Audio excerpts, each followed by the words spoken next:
We've taken it quite a bit down this afternoon. We started on a high note this morning.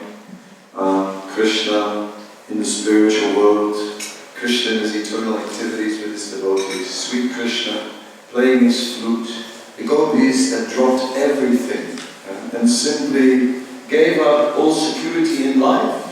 Who was going to maintain them? When Krishna blew his flute, they left home. They left their maintainers. Who now was going to look after them? They didn't care. They just went for Krishna. Krishna.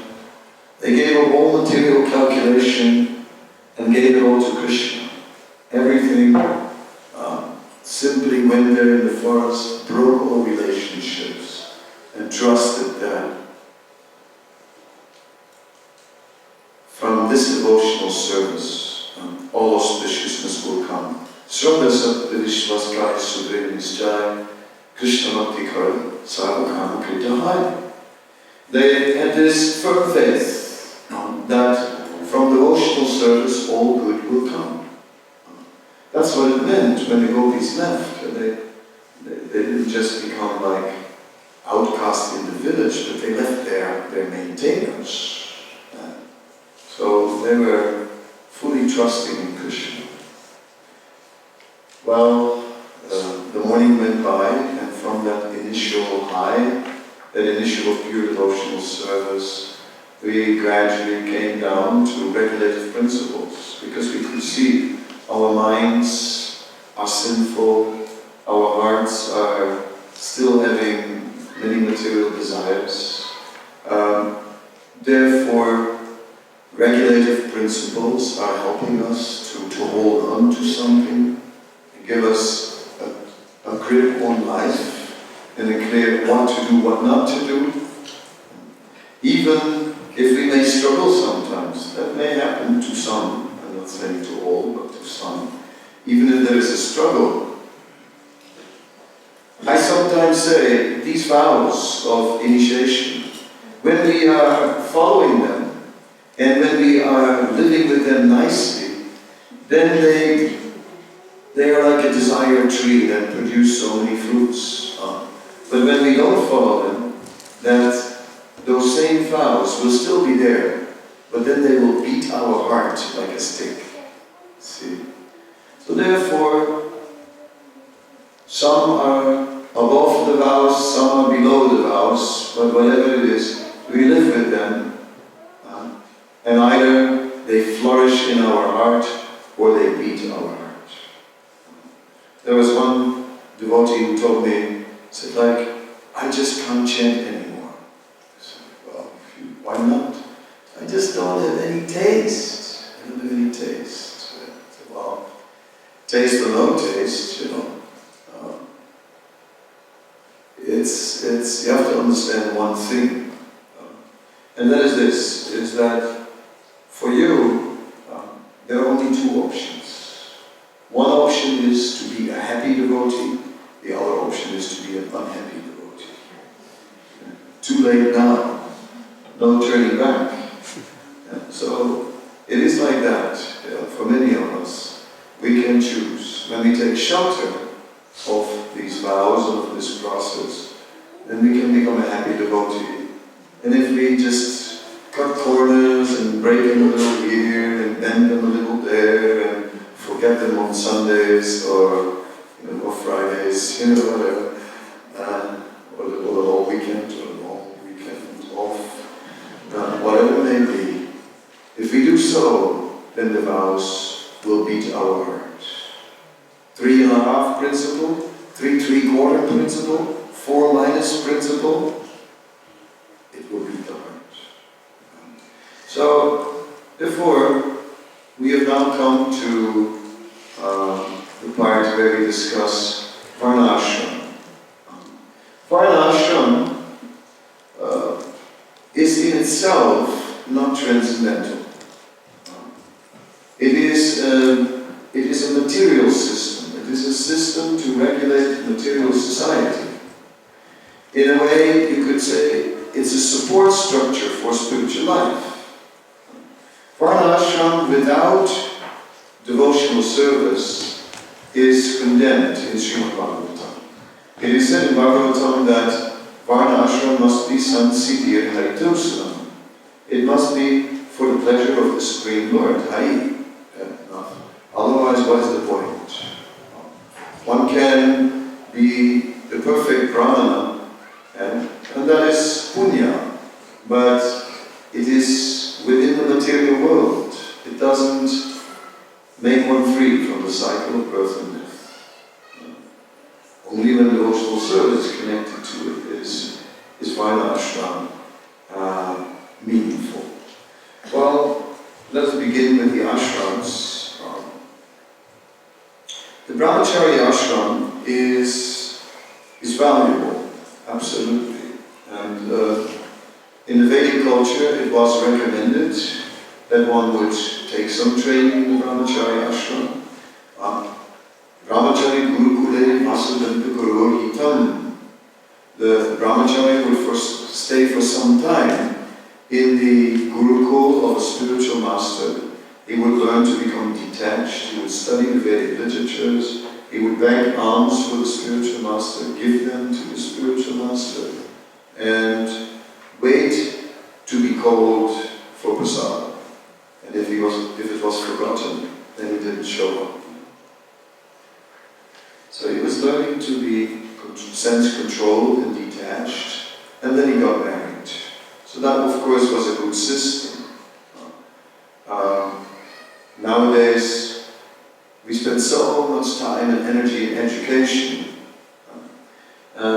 All education for the sake of a material career, but no education in moral principles whatsoever. So therefore Prabhupada used to condemn mundane education and put a stress on this spiritual type of education, of learning high moral principles.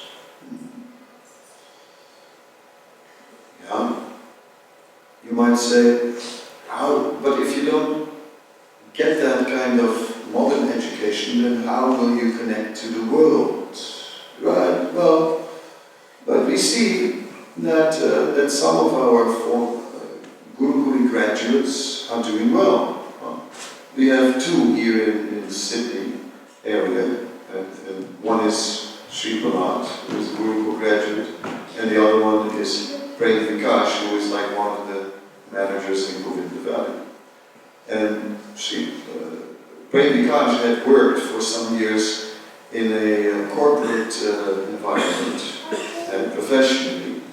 And he would often present these principles, like various principles, and they said, where did you get these amazing principles from? And that was very deep and very valuable, actually. And they truly appreciated what he had learned. So his Gurukul education had a value in his business environment, because actually it had taught him principles of ethics. And actually, in the business world, ethics is, believe it or not, but is something that is discussed quite a bit. There are many training seminars and so on where these topics are being brought up. In some ways, sometimes people in the professional environment are more ethical than we, who are too transcendental to be ethical. So anyway, that was a little bit about education and about brahmachari life. In England, they are encouraging students who graduate or young boys to take 1 year off, 1 year sabbatical. So take 1 year sabbatical and be a brahmachari for 1 year at least. And they send them to joke parties, or they're like in real brahmachari atmosphere in Mumbai, and then after a year they go back to their careers. But they got something. That was a year they got something. something they bring with them in their way of life, a foundation. Because actually, when Srila Prabhupada started this movement in 1966, it began to take off in America, then basically all the devotees that became part of the movement, they were young and practically all were unmarried, and the result was they all moved into the temple. Then after some years there was a bigger temple in Los Angeles, some were married, but they lived in apartments, very small ones, studio type of apartments right next to the temple, and they were also spending all their time in the temple. So in the beginning, Srila Prabhupada's movement was temple-based and it was very concentrated. The training was very concentrated. The devotees would do everything together. They were always together. It's like we are sometimes together. And then we live all over the place. One lives here, one lives there.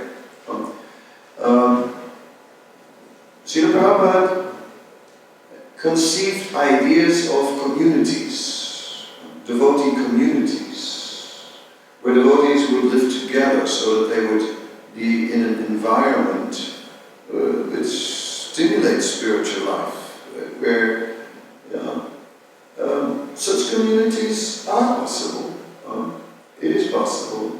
In Los Angeles, the Watsika Avenue is the address of the temple. You can find it these days on Krishna.com or in the Bhakti magazine, Watsika Avenue.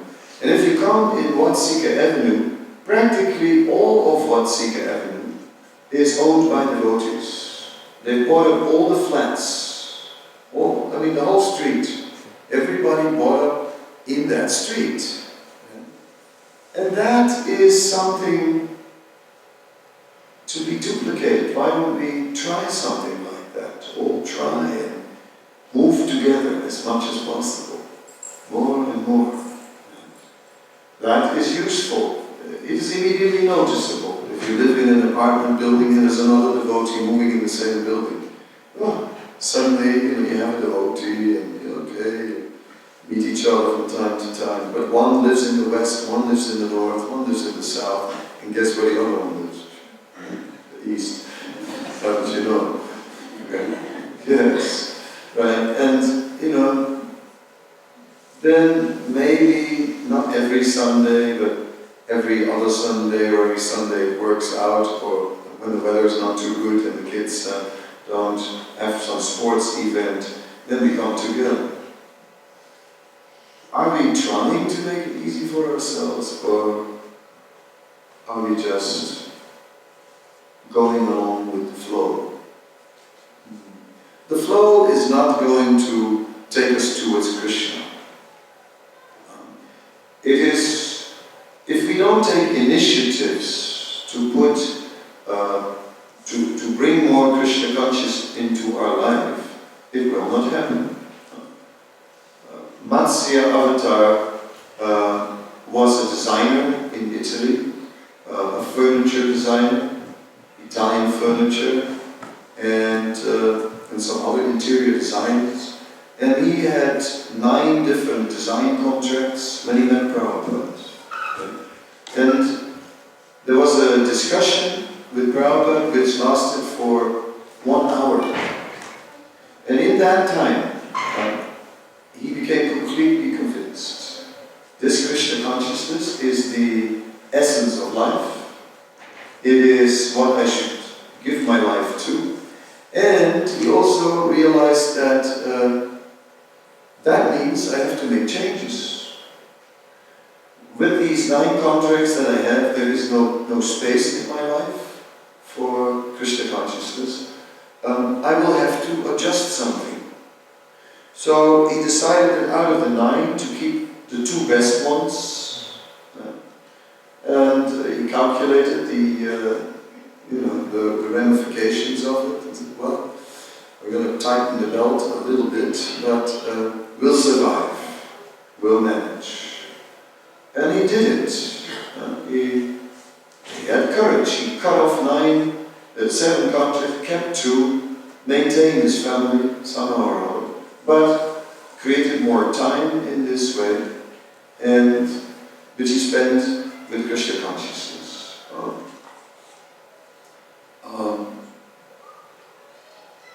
One time, Matsya Avatar came to Srinath Mayapur, and at that time I was the manager of the construction of Srila Prabhupada's Samadhi. And we were just looking for an architect to do the interior design. And I was looking everywhere and I couldn't find one. And then one day I saw Matsya Avatar, and it's like, the light bulb started burning there. That's my designer. So somehow or other I did whatever I could, gave him the royal tour, gave him pasta and pizza since he's Italian. Everything, brought out the best olive oil that I could get, and somehow or other found a way to his heart, and then asked him. I asked him, and he was certainly interested, and he of course needed to consider it. I immediately arranged that he got a special invitation from the GBC Executive Committee to take up the design, and like that I did what I could, to get him on board, and I got him on board. So we became good friends, and after some time it was my turn to visit him in Italy. And I came to his house, and it was quite cultured in his house, because as soon as I came in, he greeted me, and so on, and he said, he offered me a printout with a full schedule, just something like a retreat here. There was a full schedule of what we were going to do, and there was a lot of spiritual activity in there. Some hearing, some chanting, some kirtan, okay, then you have to go to work, this, that. But everything was very, very organized.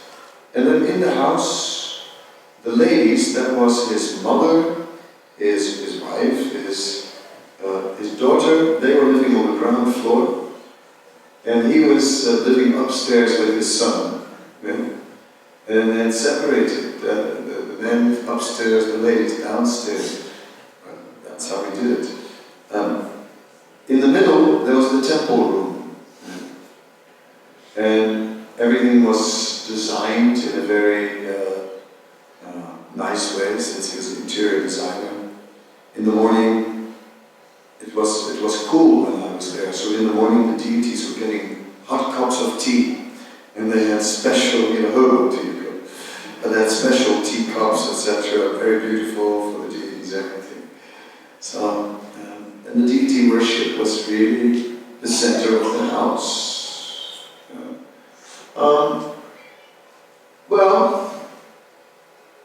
Because I got to know him well, one other good quality I saw in him was that when there was a problem in the family, anything, with any member of the family, then he considered that as good as his own problem. He never thought my wife has a problem. In fact, she always has problems. No, it was just okay, my other half has a problem, so that's my problem. That's our problem. And then he took the time to sort of work it out, and he did the same with his children. And I looked at him and I thought, God, he really is a good grihasta. He's a very good grihasta, one who really has accepted the whole family as under his care, and yes, even his father. His father was a devotee. His father had done service.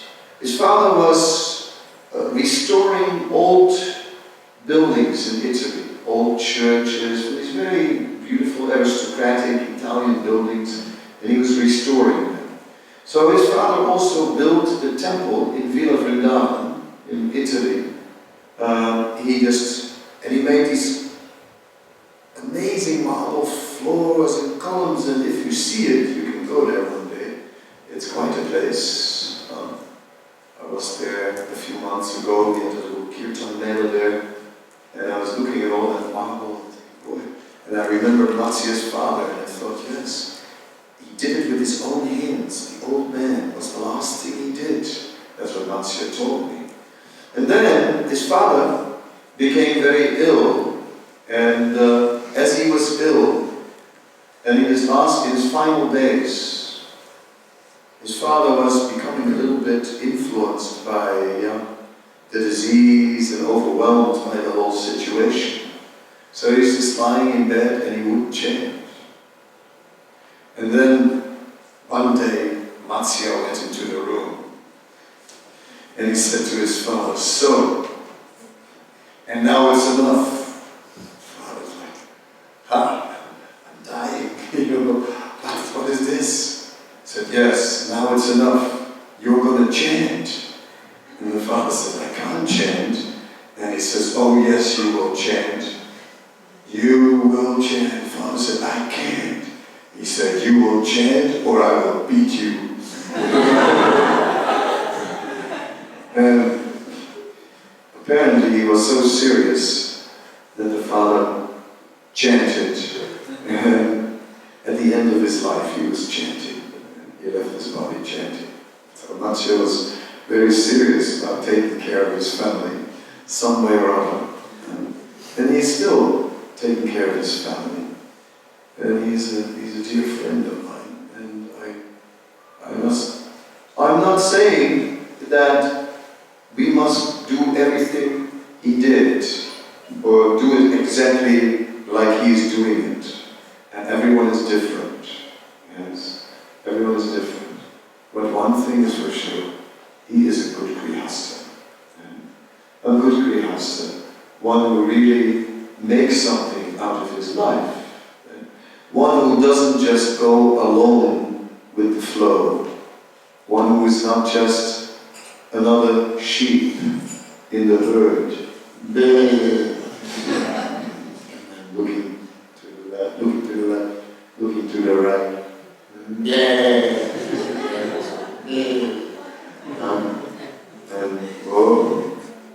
So, if we really want to live a spiritual life, then we have to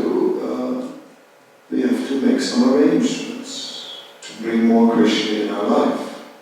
If we want to be a household. Household life is, of course, complicated. Because household life is very busy. It's extremely busy. Maybe I've told you about that cartoon where in the first picture it shows a baby and under it says, "Too young." On the second picture it shows a couple, full moon behind them, too much in love. And the third one shows the family. A bunch of kids, both have 6 arms, and she's holding the kids and doing the shopping, cleaning the house and the cooking, and he's like got a computer here and a drill there and a phone and this and that. Too busy. Next one, an old man trying to hear. Too old. The last picture, a picture of a grave, and there's a cross on it. Too late. So, there's always an excuse. And just now, we happen to be in that phase of life. That phase of life where it is just very difficult to be Krishna conscious, isn't it? It just happens to be now. I would be Krishna conscious. I would be. No, I would really be. I want to. I really want to, and I would put more into it, but it's just very difficult. You see, this is the mind. The mind is our energy. We have to be creative. We We may have to make changes. Yes. And so this is important. The Grihastha ashram. The Grihastha ashram is obviously the mainstay of society. Most people will be in the Grihastha ashram. The standards for the Grihastha ashram are quite strict, actually. Amongst householders, there are two categories. One category is the Griha Medi. The other category is the Grihastha. The Griha Medi, his life is based on enjoying the senses, and the whole world is filled with Griha Medis, where the Meda is, in India you sometimes see how they tie a bull to a rod and then he walks in circles and there's a stone attached to him, they grind grains, or sometimes they pump water, or things like that. Yeah? So that, the Meda, the Sanskrit word for that wooden beam is Meda. Therefore the Griha Meda, just going in a circle around sense enjoyment, and of course the center of it is sex life. Of all the sense enjoyment. Yes, in the Grihastha ashram it is very different, because in the Grihastha ashram, Krishna is the center. Krishna is in the middle. And then of course all the other things are there. Including sex life is also there, but it's not the center. In fact, Srila Prabhupada explained to us the standard of the Bhagavad Gita. Dharana viruddha bhuktesu kamasmi varitarstava. I am that sex life which is according to religious principles. It says in Bhagavad Gita. Srila Prabhupada said that sex life is basically meant for procreation. First of all, within marriage, then for procreation, and practically once a month, Srila Prabhupada said. And then one may chant 50 rounds as a means of purification. If one wants to know a little more about that, the Manu Samhita. The Manu Samhita is giving also information about the regulative principles. And the Manu Samhita is saying that a Grihastha may try to conceive a child between the 6th and the 16th day of the lady's monthly cycle. And at that time there is fertility, and then it is said there are the odd days and the even days, and during the odd days there is more chance, during the even days there is more chance to get a son, and on the odd days a daughter.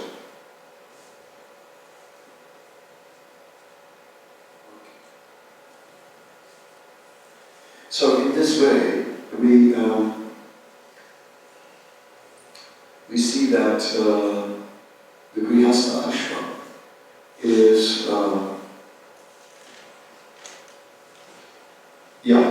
in the Manu Samhita there is a strict standard, and high standard. Of course, this is the standard that the Brahmins were following, and not the standard that the Sudras were following, but this is the standard in Manu Samhita. And for devotees, this is the standard. So a lot of devotees in our movement are not always clear what is meant by that fourth principle, no illicit sex. The definition is not always clear, and especially in India, say, no, we no problem with these things, no problem. That. Illicit sex, no. But what is it? What is illicit sex? Does it mean outside of marriage? Does it mean to visit prostitute? Yes, it means that, but it means more than that. Illicit sex as it has been defined even within marriage. Right? Even there are restrictions. Even there one cannot just follow his lusty desires. But there, according to the principles of Dharma, one may engage in sexual activity once a month. So now we see that that's quite a standard. And some need a little water.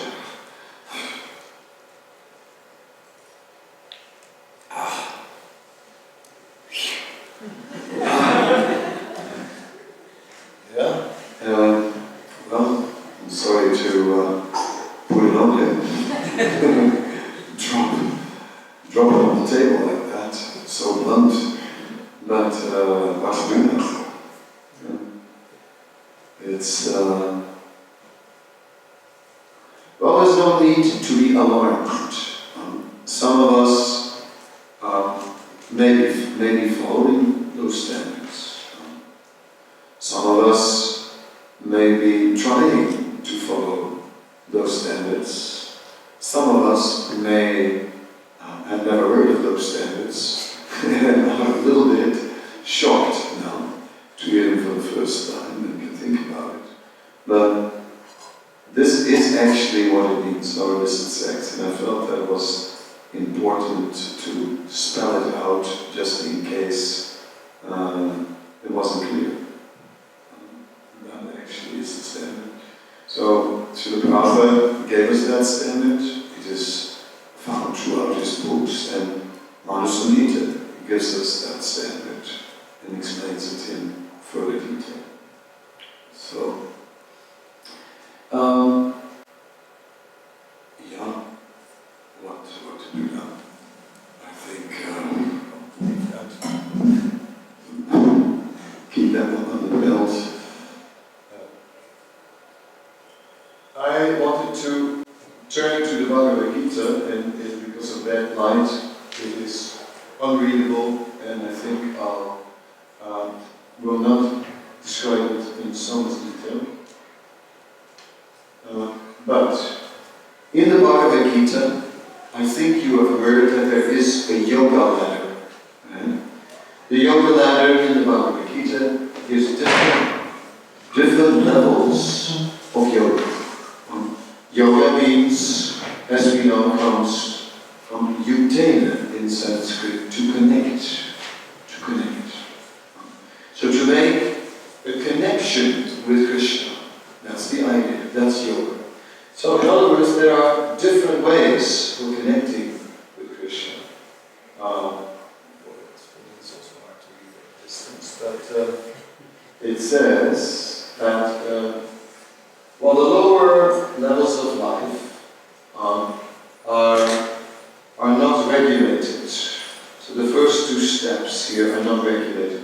The lowest level is just uncontrolled sense gratification. The second level is karma-kanda.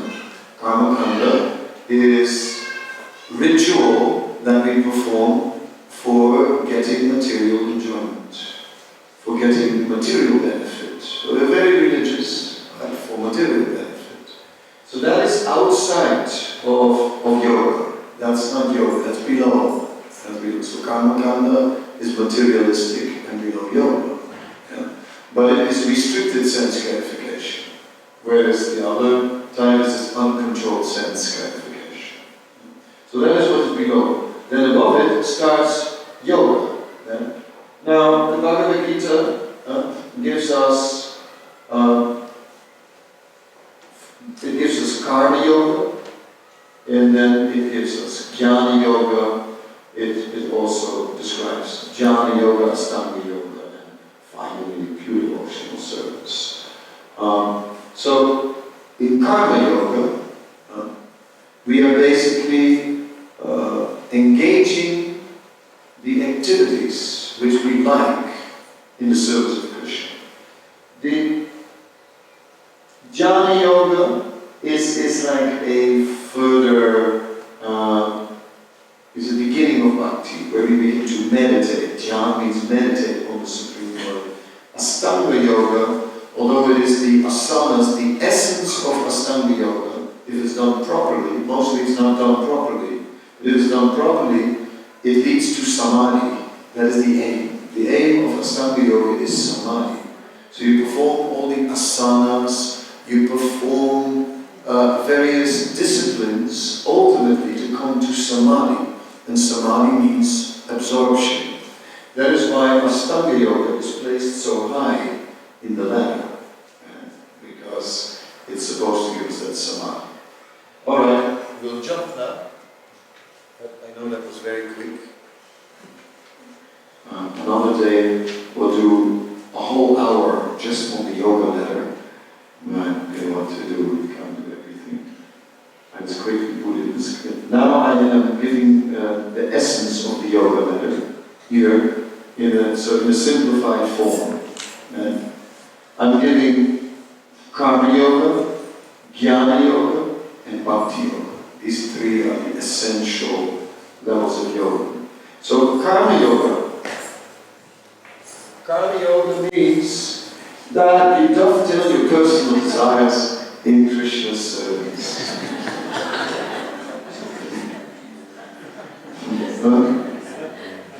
What if you come to the next Sunday program in a car like this, with the number plate and everything, and for Krishna, and some people might go, yeah, sure, mate. For Krishna, right, yeah, no worries. Yeah, it may be that there are some mixed desires here, and then we're fulfilled. But we can use it for Krishna. This is true. In Radha Yatra, Lord Jagannath can drive in this car. Yes. Or other special occasions, if there's a sannyasi to pick up. To impress him, like this.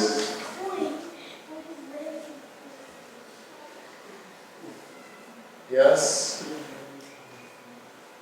So that was karma yoga, where we are using our desires in the service of Krishna.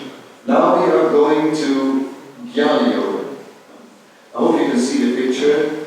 The Yamuna is the background, it's very auspicious. That's of course Lord Mahavishnu, and all the universes are coming from his body, and in one of them there's a carbon dioxide Vishnu, and you see how there is a lotus coming from his navel, and a golden figure is seated on there, and that's Lord Brahma. So just to give an idea what that picture is. Then jnana yoga means to maintain a shastric perspective, philosophy of ourselves, of our relationship with Krishna, and of the world around us.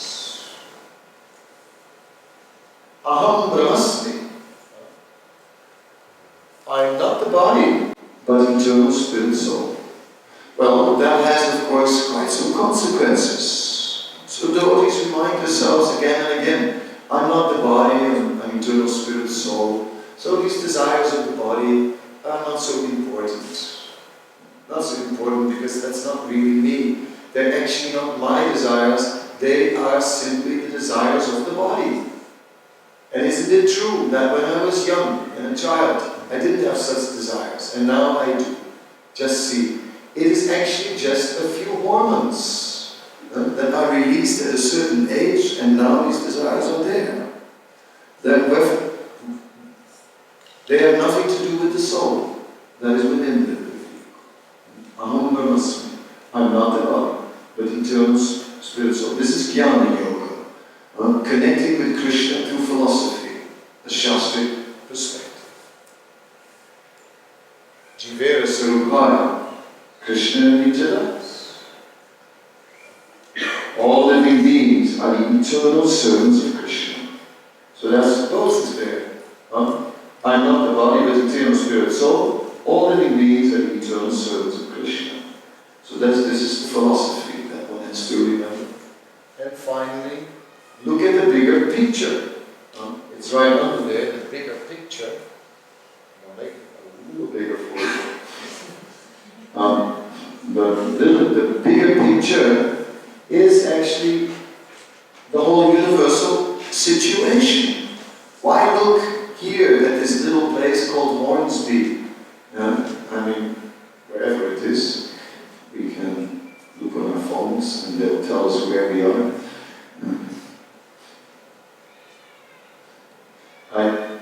I typed it in on my computer, and I just typed it in, said, where am I?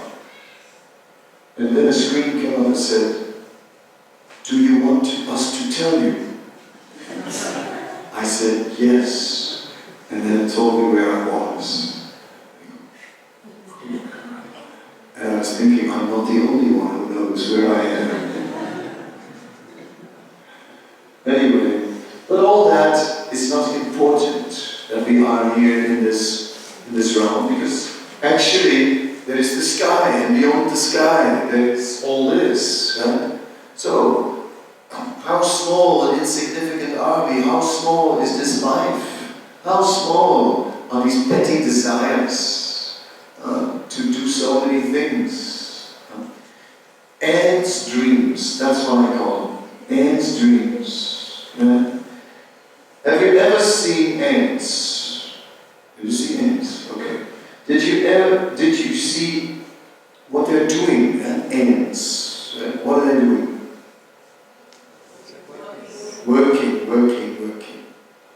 Always. Did you ever see an ant taking a vacation?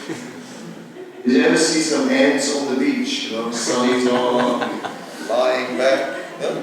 Did you ever see any ants like that? No, they're always working. Well, then whatever they're doing must be important to them. Otherwise, why would they work so hard? It must be really important to them that they work so hard. And how important is it to us?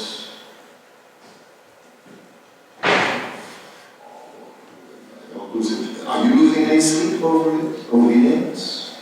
Personally, I don't. I couldn't care. That's what the ants are doing. And because from our perspective, it's quite insignificant. An ant's dream. Insignificant.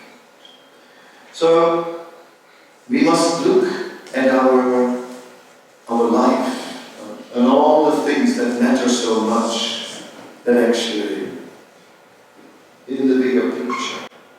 And we do this again and again. So by the connection with the Shastra, we are getting the bigger picture, and it helps. We can, things look more relative. We feel the material desire and we think, I've been trying to fulfill these desires for so many lives. And still I'm not satisfied. It's actually not that.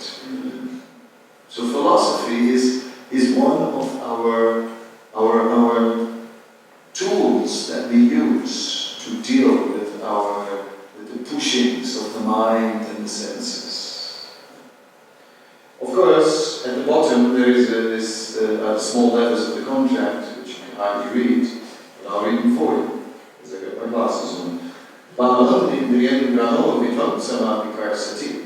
The senses are so strong that even a man of learning is struggling. So this helps, but it's not waterproof. It's like one of those jackets, you don't get totally wet, but you're not going to stay dry. That's how it is. But it helps. It helps nonetheless. Better than nothing.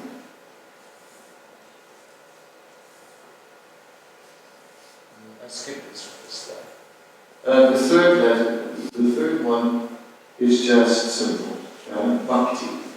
To develop deep attachment to Krishna. That's it. That's the answer. 7th chapter of the Bhagavad Gita. When it finally comes to Bhakti, it immediately starts with Maya Shaktama Patayo Yunyamasvaya Sansya Samguna. It says, Tatsvinu, hear about me. And hear about me. This is important. We must hear about Krishna. By hearing about Krishna, we can develop attachment to Krishna. But we are not hearing. We also never promised that. That's one of those unspoken vows, that you have to hear about Krishna. You never speak that. What do you promise to do? How many vows? middle, 16, great. That's it. But no, the hearing about Krishna, it's essential. Without it, it's not possible. Without hearing, it won't work. It is said that if we don't regularly, there's a verse in Srimad Bhagavatam, it says if we don't regularly hear Srimad Bhagavatam, then gradually, I remember it correctly again. As a man becomes strong by regularly eating grains, in the same way, and if a man is not eating grains regularly, he becomes weak.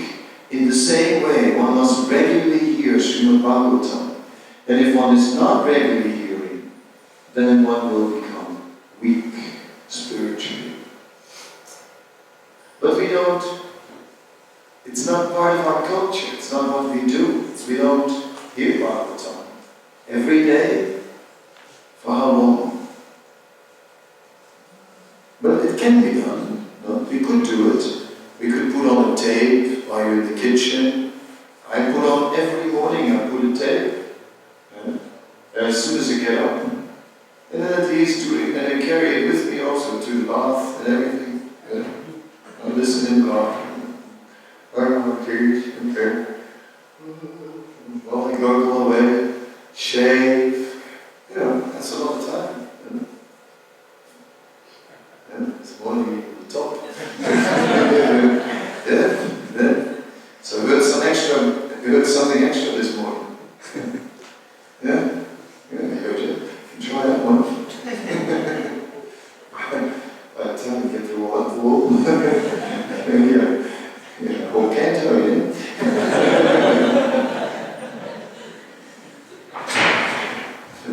Welcome, please. So, that's okay. They can play.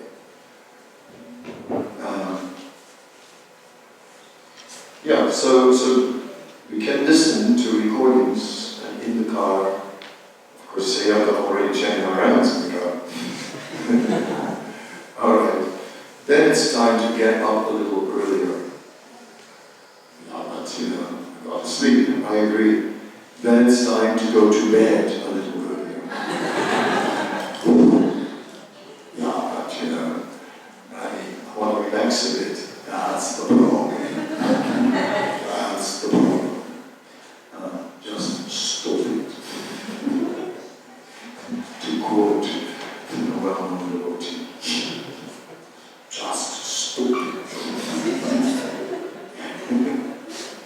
I won't mention names. So, at one point, this is the key. The key to spiritual life is to go to bed early. It's tough. Tell me all about it. I've done it for so many years. Not because it's always what I want. When I was the temple president in Vrindavan, now that's a job, that's a serious, it's a very big project. It's a super intense position to be the temple president of that project. It's very, very large, and there are many, many complex issues going on, and you have to run an office, you have to fight corruption, you're surrounded by, there are gundas all around, and you have to sort of keep them under control, and then there's court issues, land encroachments, there are income tax cases, you name it. The complexities of India, you know how it is. Very sweet. It's a very intense position. And so at one point, I came from overseas.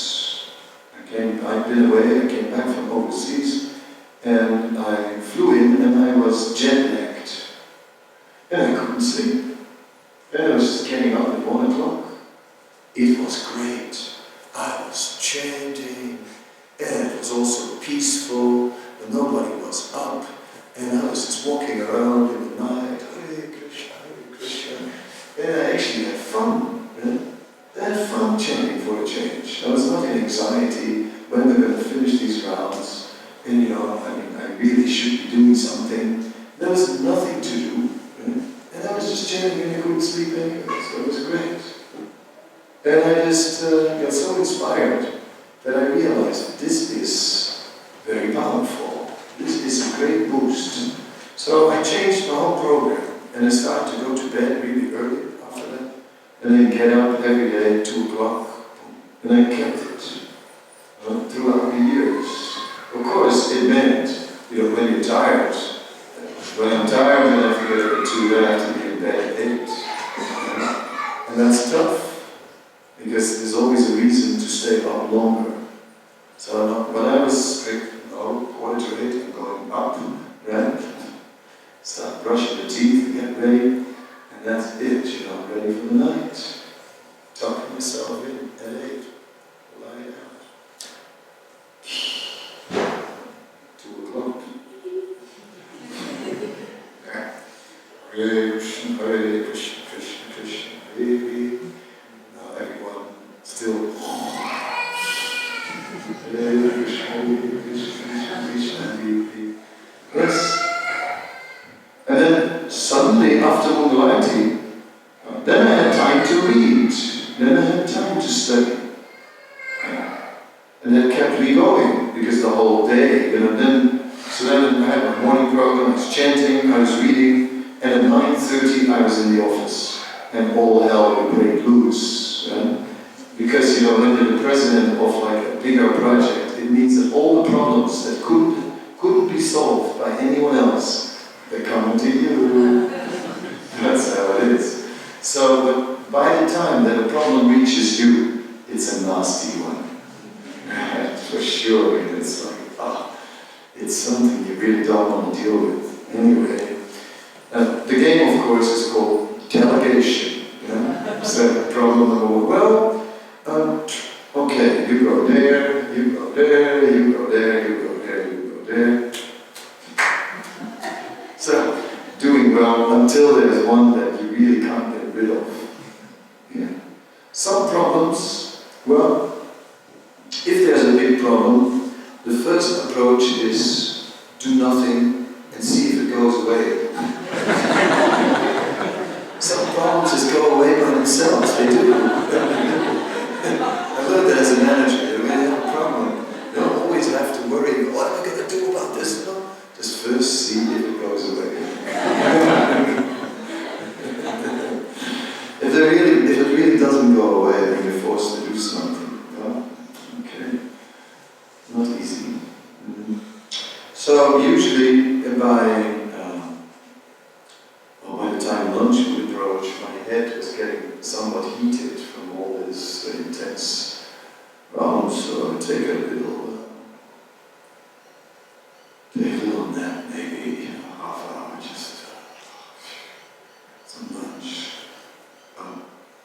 And I would read something, and then back to work. And so I built it in. That's the point. I would build it in. And really build in some hearing and some chanting and some early mornings into my life. And that is needed. You remember that. Sitting too long.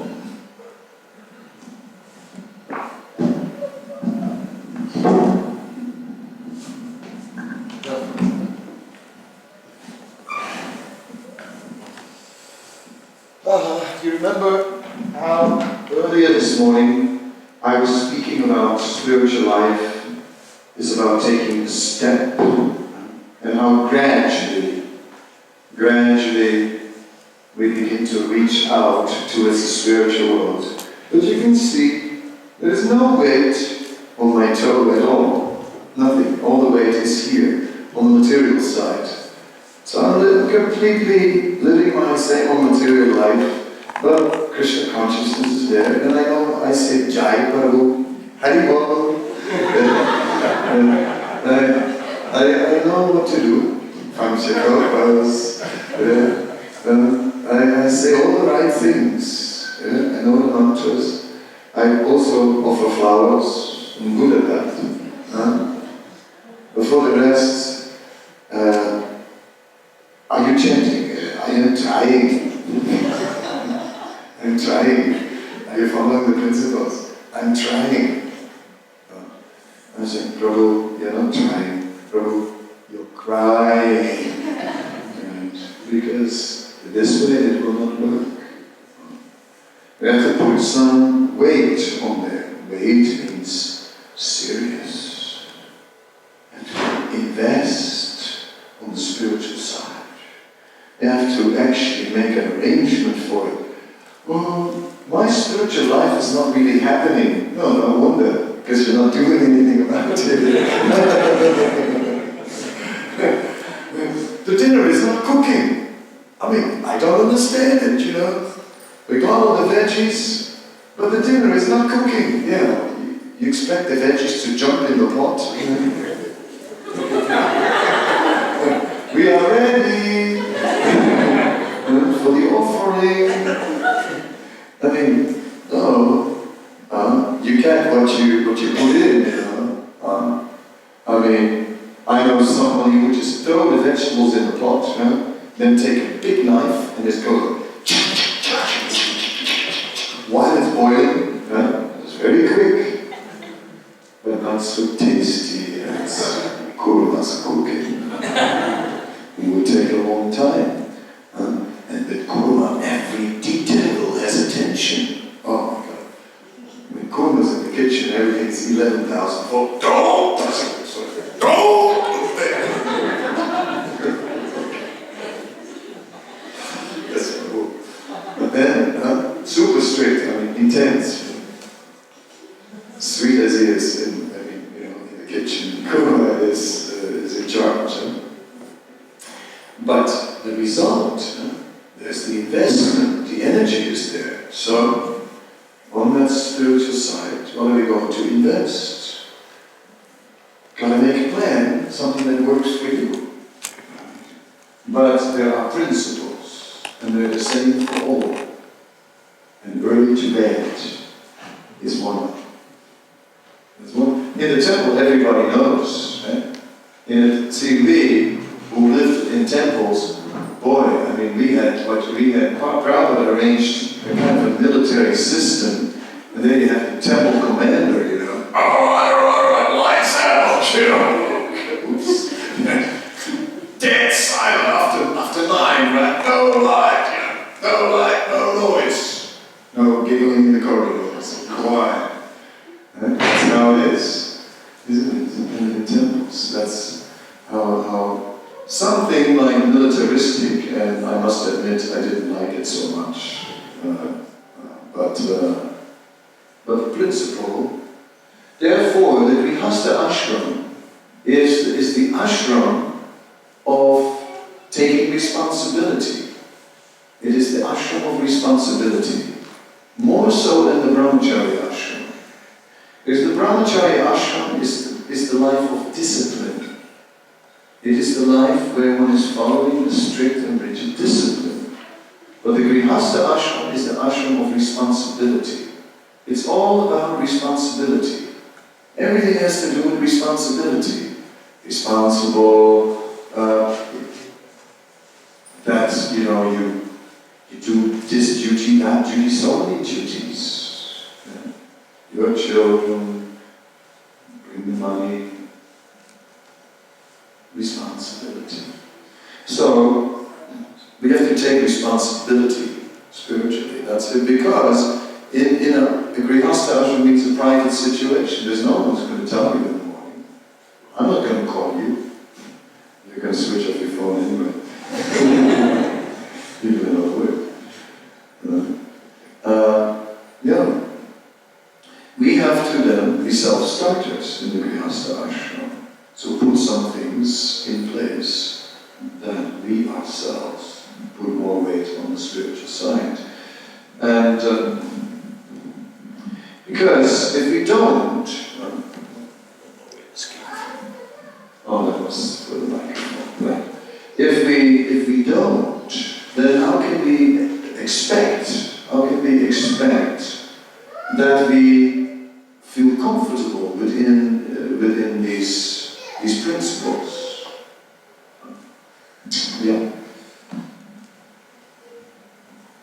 The other day, I was thinking,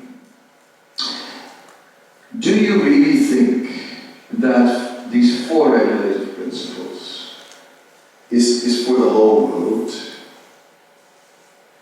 Do you think so? Do you really think that there will be a day when people of the world are going to live with these 4 principles of the Hare Krishnas? Do you think so? Who thinks so? The whole world? Everybody? You sure? Well, whether that will happen or not, I don't know. But, like I mentioned earlier on, that's not our objective. Our objective is to offer everyone an opportunity to elevate himself, really, spiritually. And spiritually, it obviously means that the weight has to be on the spiritual side. And if we backtrack, okay, go through all these steps. There's the walls there. Still there, didn't go away. Oops. In the Bhagavad Gita, we find these processes. We find Karma Yoga, we find Jnana Yoga, and we find Bhakti Yoga. And we will find that we will use all 3 of them at different points in time. Sometimes we are completely absorbed. And as practitioners, sometimes we really feel our devotional sentiments, and we really feel so enlightened. And other times, we don't. Other times, it's just a struggle. Yesterday, or Radhastami, remember we were like, feeling like, yes, I want to do this for the rest of my life. And then now again, it's struggle.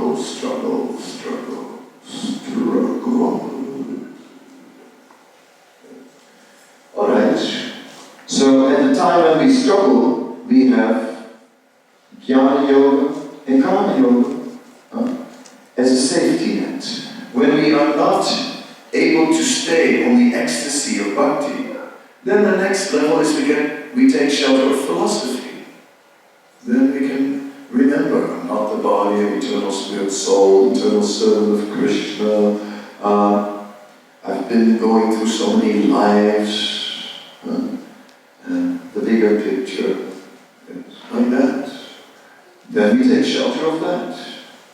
And at the same time, we do something for Krishna that we like to do. Like if you like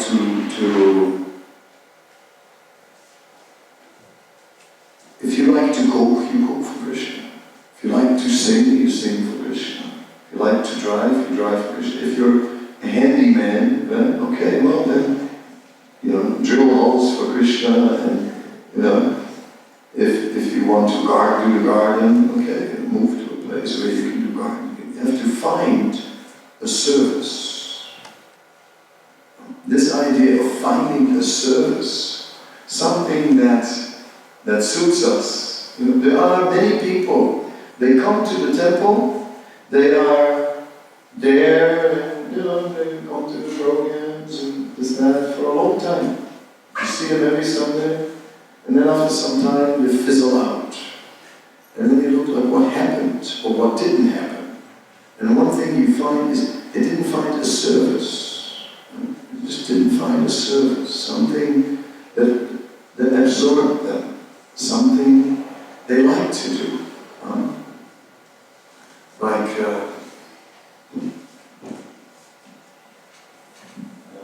Where's the schedule?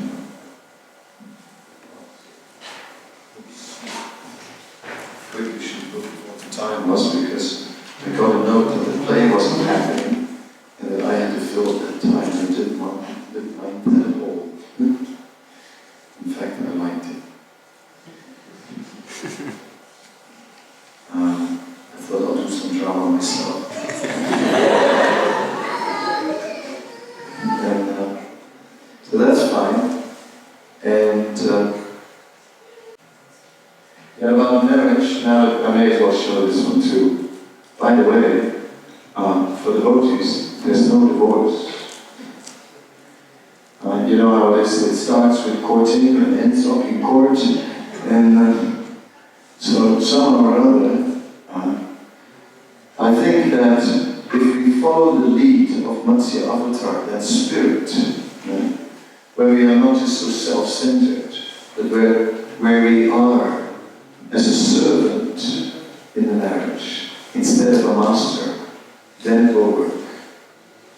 It doesn't matter whether one is male or female or what, but a devotee must be a servant in the marriage, each according to his role, and according to his responsibility.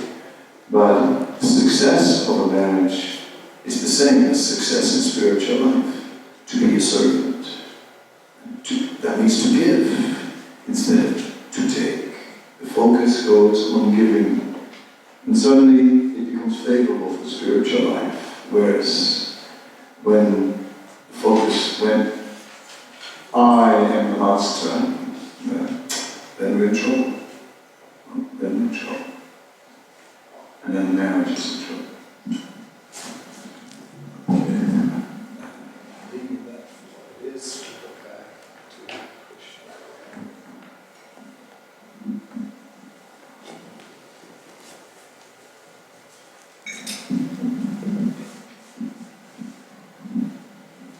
So, Srila Prabhupada, when he gave names to deities, he gave different names, obviously, and sometimes he gave unusual names, like Radha London Ishwar, or Radha Parish Ishwar, and you go like, never heard of this. But Prabhupada had that vision and made that vision available to us, that you can see these are the deities, the presiding deities for London. London Ishvara. These are the presiding deities for Paris. So of course here in Sydney, there's no doubt that Sri Radha Gopinath are the presiding deities. And then Vrindavan, there is no doubt that Sri Radha Shyamsundar are the presiding deities, and therefore all of us, because Vrindavan is the home of the devotee. Prabhupada said, Vrindavan is my home, my permanent place of worship, Bombay, my office. For us also, Vrindavan is our home. Why? Because it's Krishna's home. Where else can we be at home? Krishna's home. I for Lord Chaitanya. It is in that we worship Lord Chaitanya, because he is the one who brings us spiritual life with joy, as we remember, instead of spiritual life with only duty. We need that joy, otherwise we can't do that. So we worship Chaitanya Mahaprabhu. And, okay, office, wherever it is, I don't care about the office.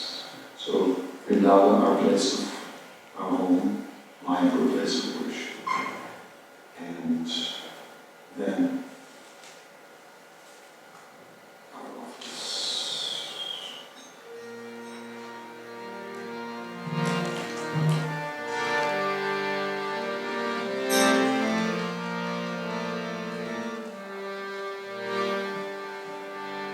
Hare Krishna, Hare Krishna, Krishna Krishna, Hare Hare, Hare Rama,